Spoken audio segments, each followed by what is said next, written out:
Students, whatever homework is given to you, you have to submit it on the very next day between 8 am to 1 pm to the given WhatsApp number, and it is compulsory to submit your homework as your attendance will be marked on the basis of your submission.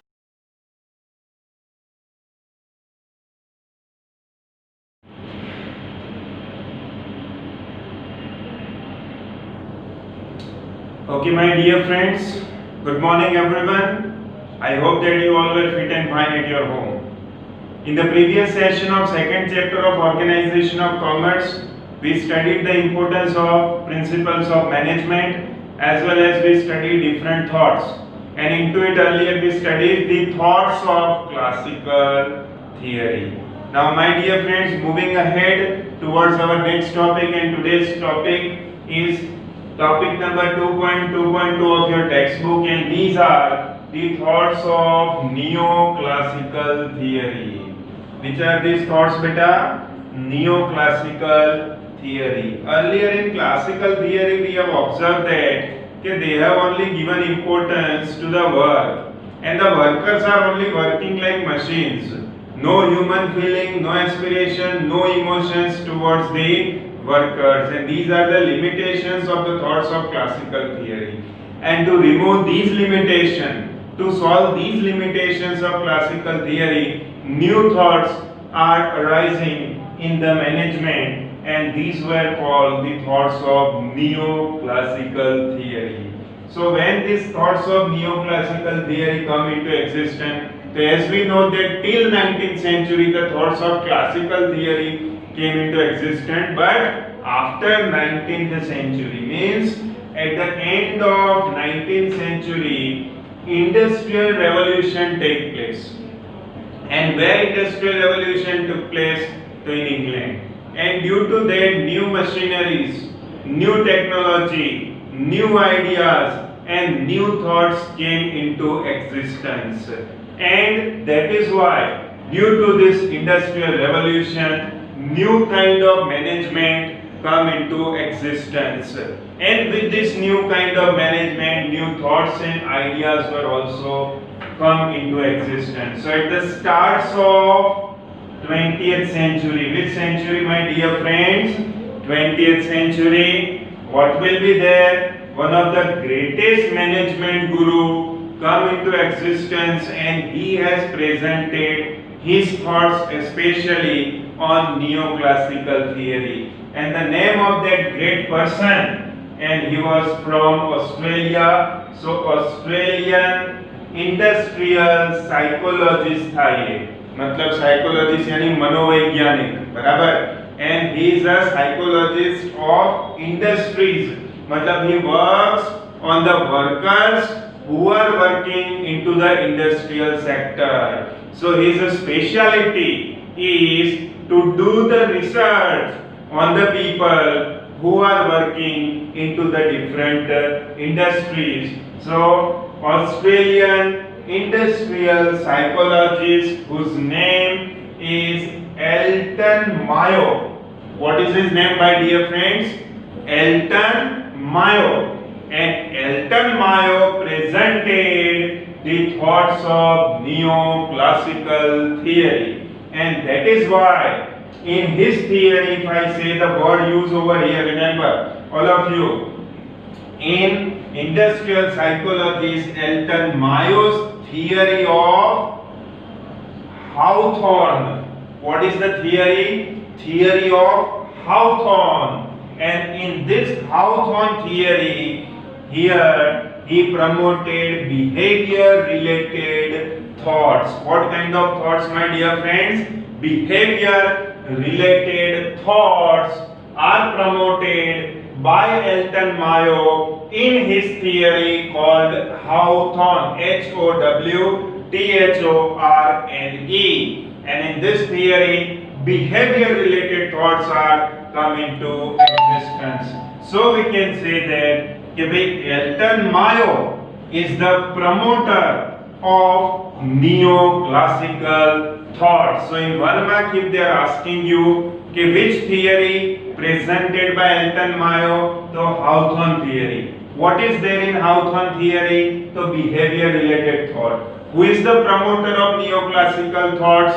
So Elton Mayo is the promoter of neoclassical thought, and he removed the limitations of classical theory, and he gave importance to feeling, emotions and behavior of the worker into his theory, right? So informal relations, not formal. Formal means official, and informal relation means unofficial relation. कि भाई recess हुई तो manager और peon साथ में नाश्ता करेंगे, तो that is informal. But after the recess, manager is sitting into his cabinet, peon is sitting outside on the table, and as the bell ring, the peon do the work. That is formal relation, right? So here, informal relation, into it human behavior, feeling, and all these things, feeling, emotions, all these things are coming into this theory, and that is called the neoclassical theory.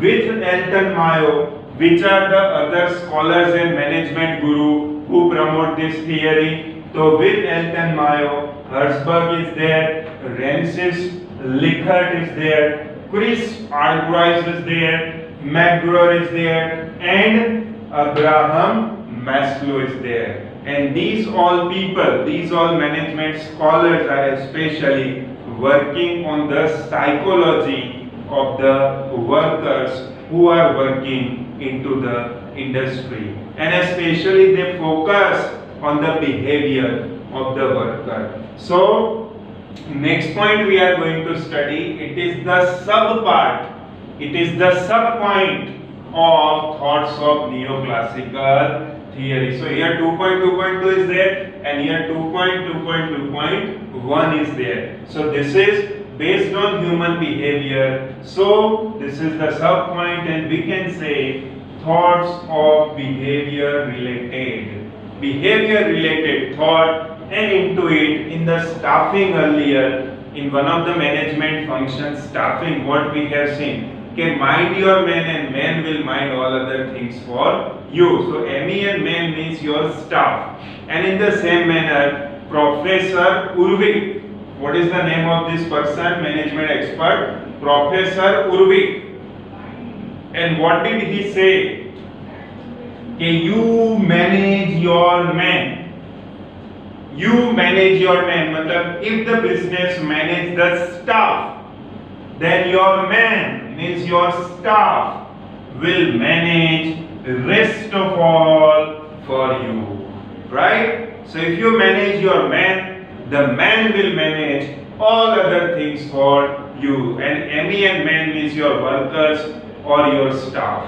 So if you manage all the things, all the workers in your business, then profit and goal will be there in your hand, right? So this is the statement given by Professor Urvik, and sometime it will come in 2 marks in your board exam also, right?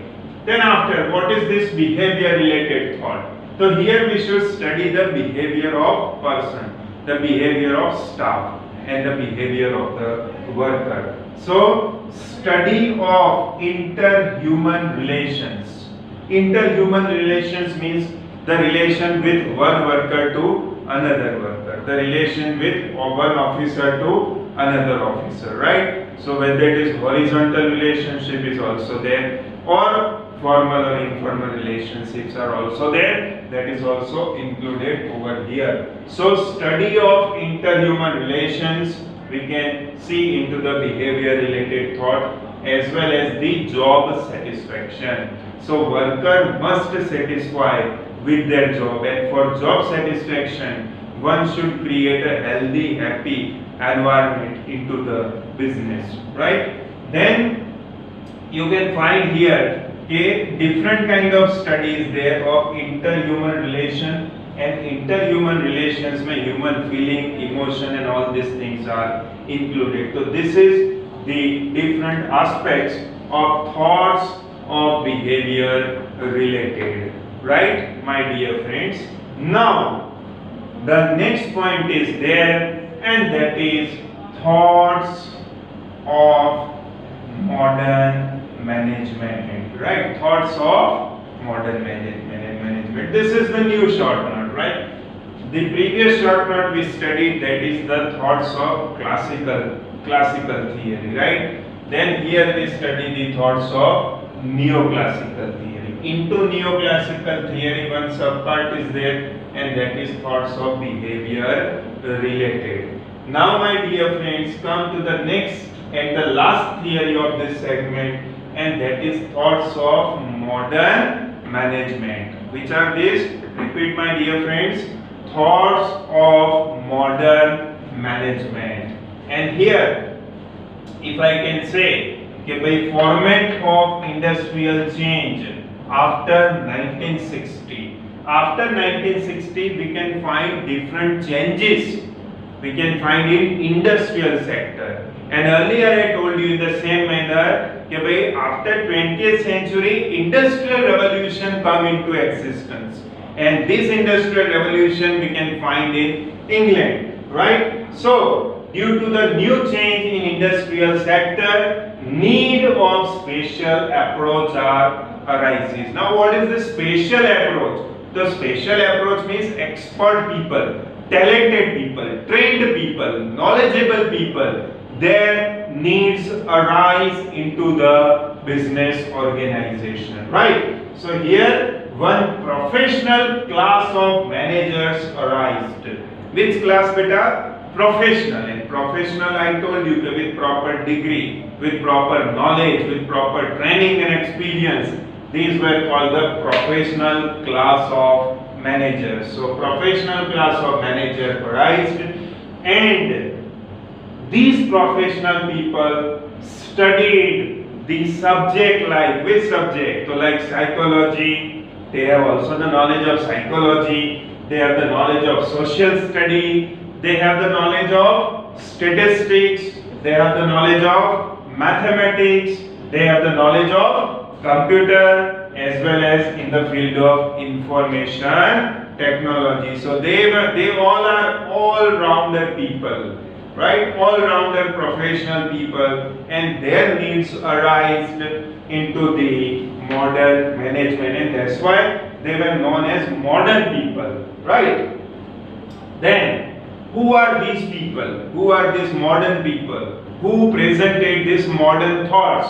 Who are the promoters of the thoughts of modern management? So they are, let us see, Coons and O'Donnell, Georgia Terry, Peter F. Drucker, William Auchi, and C.K. Prahlad. These were the people who promote the thoughts of modern management. And modern management means new ideas, new thoughts, and new ventures we can find into it. So what you studied, my dear friends, today? We studied the thoughts of neoclassical theory in a proper manner. Then after, it's a sub-point, that is thoughts of behavior related, and then the new short note, that is thoughts of modern management. All these short notes will come in 2 to 3 marks in your board examination. So my dear friends, in homework you have to write all the things from your textbook in your notebook and forward on your given WhatsApp number to me. So revise it, learn it, and be happy and healthy at your home. Thank you. Tata. Bye.